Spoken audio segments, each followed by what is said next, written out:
Last week, we opened by going 10.2.6 stuff might happen right now, right immediately. It could.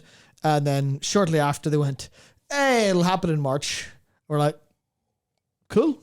I get all of February to play other video games. How exciting. Which is obviously a pretty good tactic to go, hey, here's content coming in March. But they also went, we're not going to tell you shit. You'll find out when it releases.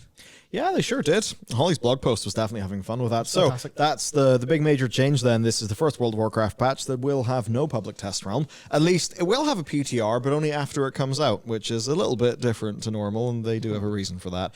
Yeah, the core thing, though, is we have absolutely no idea what's up, and I presume we will find out what's up when it is pushed live. Basically. Yeah, no, I'm very interested in one thing specifically which they haven't talked about, and that is when. March. When exactly? March. When exactly day? Because you'll notice something interesting about Season of Discovery's Phase 2. When did that go live, Michael? That went live, Matt, yesterday. Yes. What is the usual patch days for across the game? This would be a Tuesday. And a Wednesday for Europe. Wednesday for the EU, yeah. Yesterday was Thursday. And the whole thing went live at 8 p.m. for us, which is obviously, a global launch. Yeah. So, is there any potential chance that... Oh, that would be cool. We're not going to get fucking spoiled on everything by you goddamn North American losers? Holly did talk about things being different. Mm-hmm. Holly did specifically in her post say that there's a bit of risk and there may be a few bumps. Maybe it's because it's that. Okay, I did not even think about that. Good thinking. Yeah, nice. Because that's the one thing we were thinking about when it's like, okay, well, this is completely surprised, but Europeans were like, yeah, well, nothing's a surprise for us because America ruins it because of the not global stuff. So we're like, okay, maybe that's just one idea. I'm not sure if that's going to happen, but I sure hope it does. That would be excellent. So obviously, this blog post from Holly was pretty good. She started by being kind of just how to describe this? Shooting certain people just in the head. 20 years ago, we're playing on a DS and a PSP. 20 years ago, come on, that's rude. You don't say that to people. Say that to people. I remember having a PSP and a DS, and they were the best. Anyway, Steam Deck OLED. No. So, yeah, basically, she's happy. She's very happy. Very good. You want to see that from people, even if you don't exactly maybe you was corporate talk, whatever. There's a little bit of energy coming through. Yeah, sure. Holly seems to have really stepped into the role properly of being the leader of. Yeah, I'm noticing she's taking point in more things. Yeah, she has, I think, the presence for it. Yeah. She has the voice in the way she types and the way she communicates on Twitter and stuff kind of works. How do you do, fellow gamers vibes? See, that's the thing. I get that. It's not true for her. Yeah, I get that from a lot of gamer leadership. I think one of the reasons Phil Spencer of Xbox was kind of beloved was because you could see his Xbox P3 account was always playing a Diablo game or something, or some sort of shit he's just playing whatever. But then you look over Sony's Jim Ryan. I was like, Jim Ryan doesn't know what a video game is. That's how it feels. Yeah, that's how it feels. But with Holly, you go, oh yeah, Holly's definitely a nerd. You can tell, and everyone kind of gravitated. They're like, oh yeah, that's. There's an authentic kind of love for everything here. And now that doesn't, immediately say, well, obviously you get away with more that way. It's just a little bit more endearing in the way the original Blizzard team, we all knew they grew up on this stuff. Yeah, I think there was just a little bit of suffering because of how BlizzConline was handled. Where at the BlizzConline stuff, everyone looked bad. Everything felt stilted because it was just everyone around these tables in this sort of production environment. The way that they cut BlizzConline together. I think the first time people even saw Holly was pretty much the announcement of the Dark Portal Pass for TBC Classic. So I guess it's there's maybe some holdovers from there that I don't know, people haven't got over. But no, I think so far Holly's great, comes off well. Yeah. Can actually back the stuff up. So what they say is, and so they're talking about risks and new experiences. I think the first 2 points basically, there's nothing particularly new there to talk about. But yes, risks, new approaches, and that's exactly what we're getting now. One of the things I talked about in the video I recorded in this one is World of Warcraft could start to suffer from being I was going to say start suffering from being problematic. No, I meant to say predictable. Predictable. There we go. If anything, I think it would have the opposite problem. Yes, very much so. Yeah. So yeah, remember what was the announcement, I think, of War Within, and people just typed like, 8 dungeons in a raid. That's it. World of Warcraft, 8 dungeons in a raid. Easy. And it's, not to say that that's a bad thing, but the point is, if everything's super predictable all the time, then you do run into problems. And one of the strengths that FF14 has had is, that really good patch cadence. But also, I think during Endwalker, it was really boring. Because I think the Island Sanctuaries didn't really blow people away the way that they sort of thought they would. Same goes for their Criterion or Variant, whatever they're called, dungeons. And then people just kind of like, yeah, it's, we get that and that patch, this and that patch. I know what's going on. And it was just kind of flat. And WoW could then suffer from the same thing if it's just like, hello, we have every 16 weeks, the same thing happens, or, whatever it is. So yeah, that's fine for super fans. That's fine for people who are like already super in there. But for people who are like a little bit more active and want something new, as soon as you see another game do something interesting, you go, okay, well then maybe I'll hop over there for a bit. And then well, you kind of have to keep, it retains your baseline. Yeah, I think that's the main thing. So this is like 10.2.6 is not something we'll be retaining baseline players. I mean, hopefully it is if it's good, but it is like new, exciting. There's mystery. It's the kind of thing that could generate news, generate buzz, generate word of mouth. So yeah, that's why I think it's a fairly important thing for them to be doing. As for the other things then, all they've said is they've created a unique event inspired by past musings from the community. Now on that, we don't really know what's going on. Obviously there's the pirates thing. People have been musing about pirates. That's the very obvious bit. I don't really know what the other past musings are though. I mean, it could be anything. Yeah. And that's the struggle. We're sat there going, well, what have you mused about? The answer is literally everything. Because that's kind of what the community does. Here's literally every single thing that happens. Let's talk about it. Let's say every week on a Friday afternoon or Friday evening for a while, or on Twitter every single day. So I think that's, I think everyone kind of just goes, it must be pirates, right? That's the only thing that, now it could be like we're being misled, but obviously the roadmap, I don't need to show you this, you've seen it. We have seen it. It's the skull and crossbones. What could that possibly mean? Pirates. Yeah. That's the only thing it could really mean. So I think that's what the musing seems to rely or aim to, if we're thinking about what we know. There's too much unknown unknowns where it could be literally anything. But next big thing though, open to everyone with a WoW subscription, including classic players. Now it is 10.2.6. It is in the Dragonflight client. That does mean that it is modern WoW, but whatever it is, it's open to anyone. Anyone can participate. So that essentially means a classic player can boot up regular World of Warcraft or, modern, and they can do this, which means you don't need a max level character, likely. That's what kind of gets me wondering. It makes me think of game within a game. That's sorts of systems. That's the only thing it could be. Well, there's two possibilities, right? There's possibility one, which is obviously this is a game within a game. This is a mini game. You can do it at level 1. You can do it at level 70. Your item level doesn't matter. Nothing that matters. Your class might not even matter. Although I could understand if it does in a capacity. It could just be whatever. Or it could be something that actually impacts the entire game, which I see someone there mention hardcore revamp, where one of the things that the other thing that the Skull and Crossbones people thought of was, death. Oh, are they going to port some form of hardcore server or hardcore option to retail? Now that would be a move. That would be a substantially less interesting move than a new minigame. And obviously with all of the data mining and stuff of the survivors, like the vampire survivor style stuff that we've been seeing, strings according to that, as well as the gear effects, which seem very, to put it quite simply, look like they'd belong in an indie roguelike. All of the keywords and things like that attached. That seems like that's more open. I can't imagine them doing just because basically leveling in modern WoW isn't quite as interesting. Yeah, I think you just what could they do to make it interesting? That's a really good question because hardcore definitely hardcore definitely will make it interesting, slightly more by default, right? Yeah. Because now it's you die. Good. Sorry. But with how the actual gameplay works with that is how to describe this lightly. It's extremely easy, but sometimes you just die because the game's a million years old and not considerably well planned out. You're just doing a quest in some random place and something just kills you.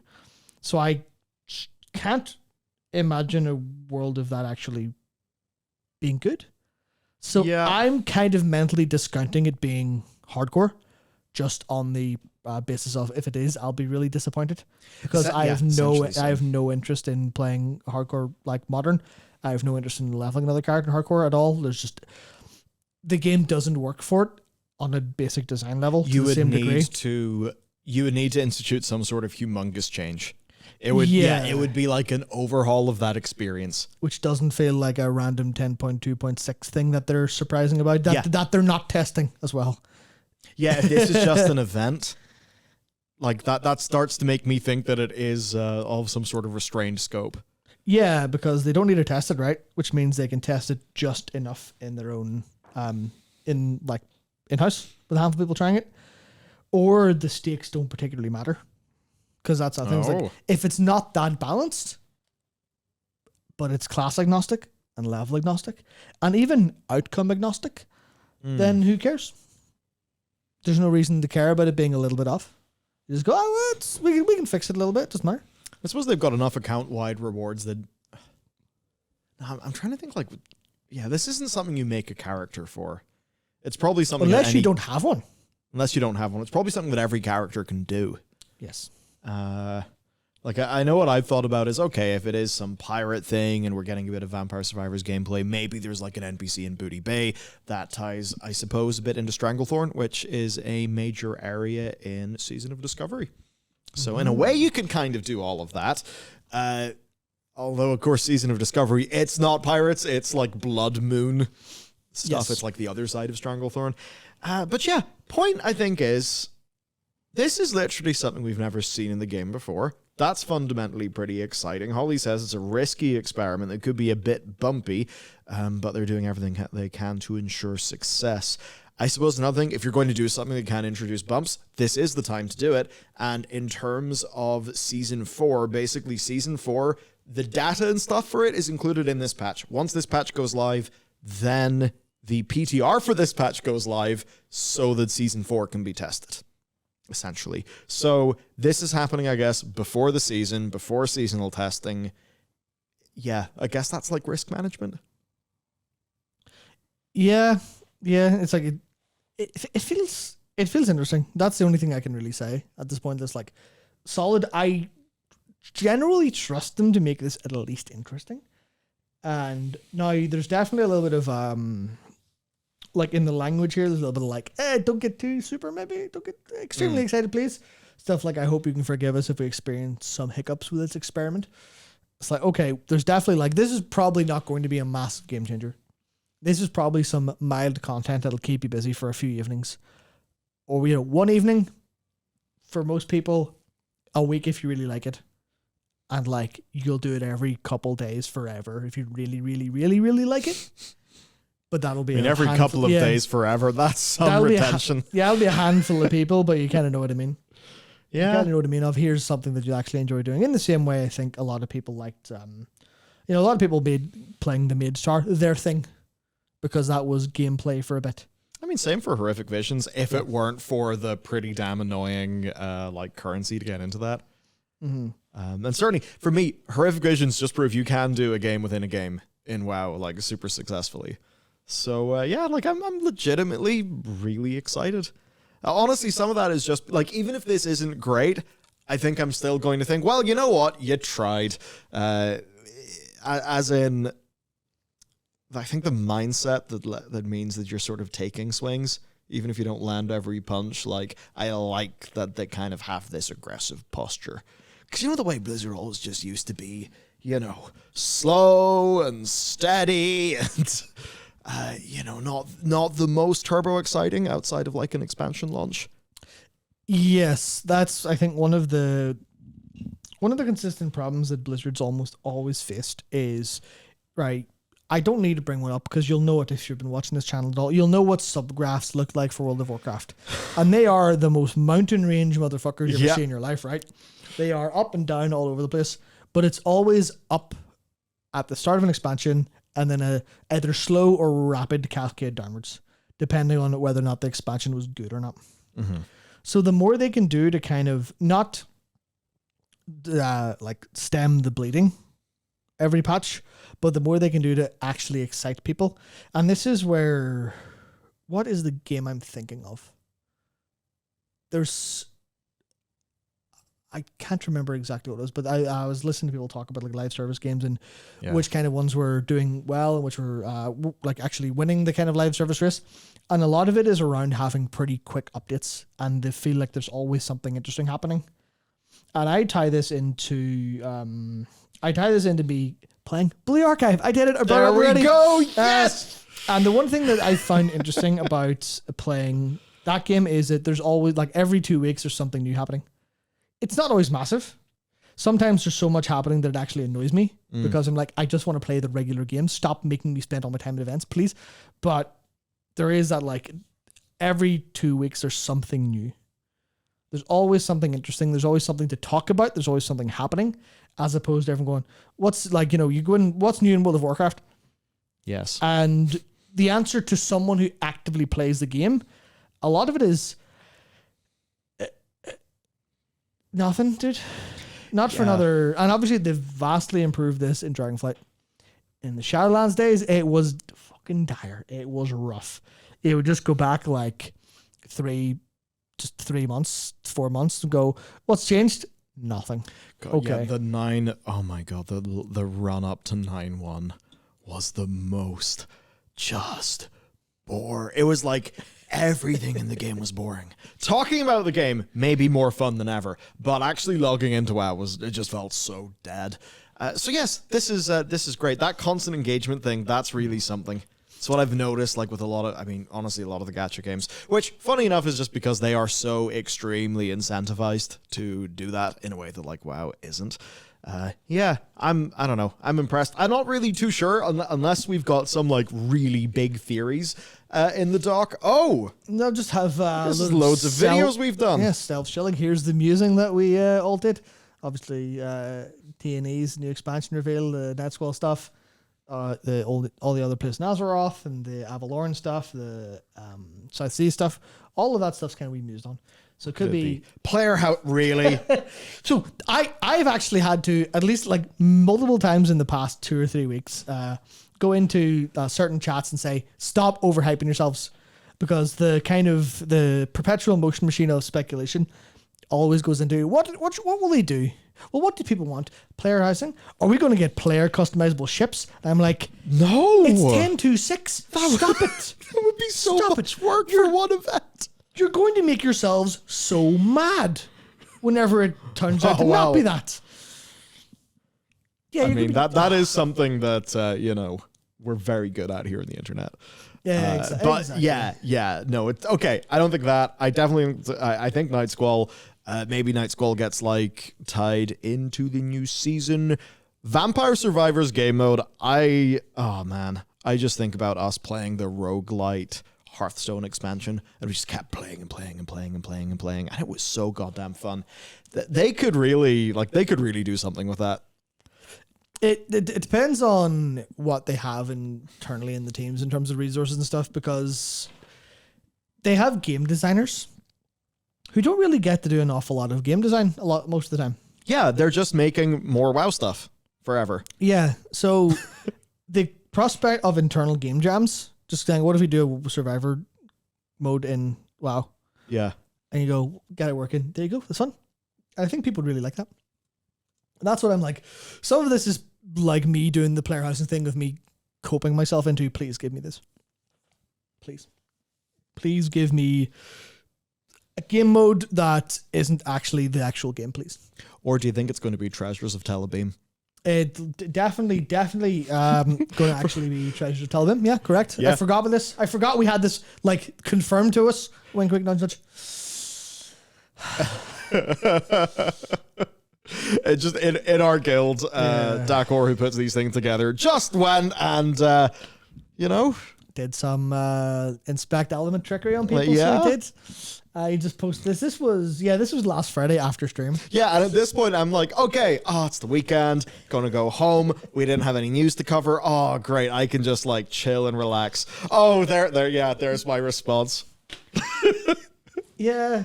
And I... and he says, what do you mean? And he puts in a fake blog post. Yeah.